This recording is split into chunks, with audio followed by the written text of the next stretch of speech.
Сәлем достар, бүгін сіздермен бірге мампар тағамын бірге дайындайтын боламыз. Міндетті түрде жасап көріңіздер, өте дәмді болып шығады. Ең алдымен етімізді, көкөністерімізді ұсақтап турап дайындап аламыз.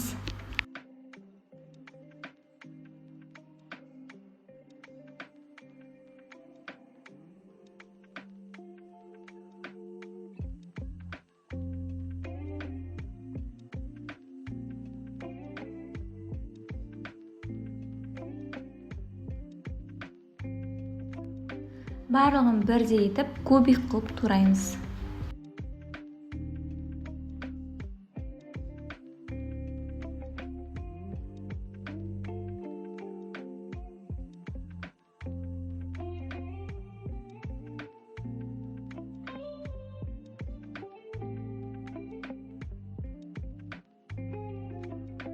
Табамызға майымызды құйып, жақсылап қыздырып, етімізді бірінші пісіріп аламыз.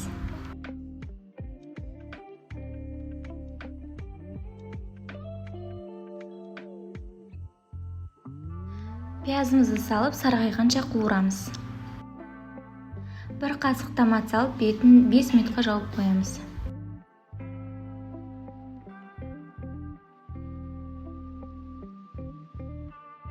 Содан соң көкөністерімізді бірінен кейін бірін салып, тұзын, бұрышын, дәміне қарай бульон салып, суымызды толтырып құйып, қайнатамыз.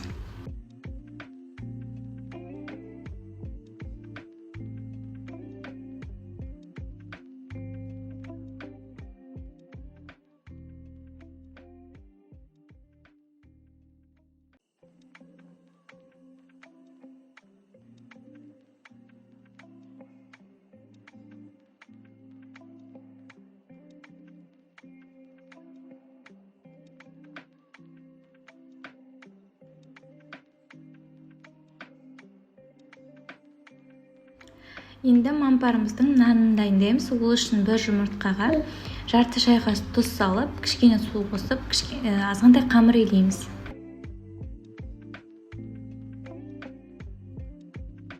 Тындырып 10-15 минутқа қойып қоямыз. Тынған қамырымызды алып, жұп-жұқа етіп жайып, видеодағыдай кесеміз.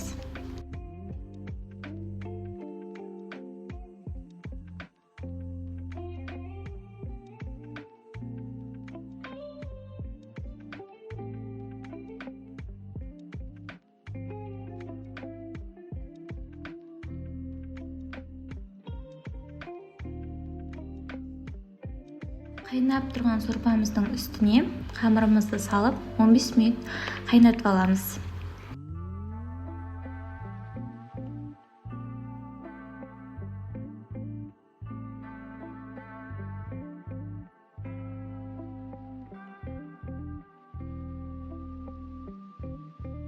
Біздің мампар тағамымыз дайын. Міндетті түрде жасап көріңіздер, өте дәмді болып шығады.